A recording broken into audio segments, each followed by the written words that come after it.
दिल्ली में केंद्रीय वित्त मंत्री निर्मला सीतारमण द्वारा बजट 2026-27 के संदर्भ में बुलाई गई बैठक में उत्तर प्रदेश के वित्त मंत्री सुरेश कुमार खन्ना ने प्रदेश के लिए कई महत्वपूर्ण मांगे रखी हैं। खन्ना ने पश्चिमी उत्तर प्रदेश में एम्स तथा बुंदेलखंड में IIT की स्थापना की मांग करते हुए कहा कि प्रदेश में उच्च स्तरीय स्वास्थ्य सुविधाओं और तकनीकी शिक्षा का विस्तार समय की आवश्यकता है। उन्होंने बड़ी संख्या में मुकदमों को देखते हुए पश्चिमी यूपी के जिलों को इलाहाबाद हाईकोर्ट की लखनऊ खंडपीठ से जोड़ने पर विचार करने की अपील भी की है।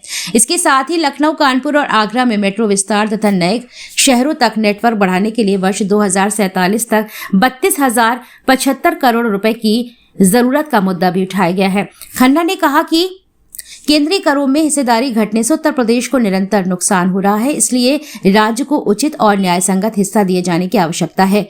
राज्यों के विकास के लिए विशेष सहायता योजना में कुल आवंटन राशि को 1.5 लाख करोड़ रुपए तक बढ़ाने का अनुरोध भी किया गया है। उन्होंने माध्यमिक शिक्षा को लेकर भी कई प्रस्ताव रखे हैं। PM श्री योजना में प्रदेश के 797 इंटर कॉलेजेस को शामिल करने के लिए 655 करोड़ रुपए की मांग की गई है और इसके साथ ही एक न्याय पंचायत, एक इंटर कॉलेज की पहल तथा प्रत्येक तहसील में नवोदय विद्यालय की स्थापना का प्रस्ताव भी सामने आया है। महिलाओं को AI सहित अन्य क्षेत्रों में सक्षम बनाने के लिए विशेष केंद्र प्रायोजित योजना शुरू करने का सुझाव भी दिया गया है। यातायात और कनेक्टिविटी पर बात करते हुए खन्ना ने कहा कि यूपी में अधिकांश एक्सप्रेसवे पश्चिम से पूर्व दिशा में है, तो ऐसे में प्रदेश में संतुलित विकास के लिए उत्तर दक्षिण एक्सप्रेसवे की तत्काल आवश्यकता है। उन्होंने सौर अनुसंधान केंद्र की स्थापना और 70 नगर निगमों को सोलर सिटी बनाने के लिए 1005 करोड़ रुपए की केंद्रीय सहायता मांगी है। पर्यावरण और जल संरक्षण के लिए 5 पंचायतों में 60,000 तालाबों को स्वच्छ बनाने और ग्रे ब्लैक वाटर रोकथाम के लिए 6,000 करोड़ रुपए की मांग रखी गई है।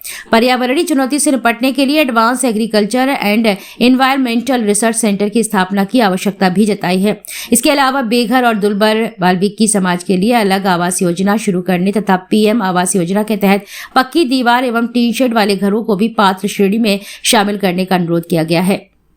जल जीवन मिशन की परियोजनाओं के लिए 33,750 करोड़ रुपए की केंद्रांश राशि जल्द जारी करने की भी मांग खन्ना ने बैठक में उठाई है।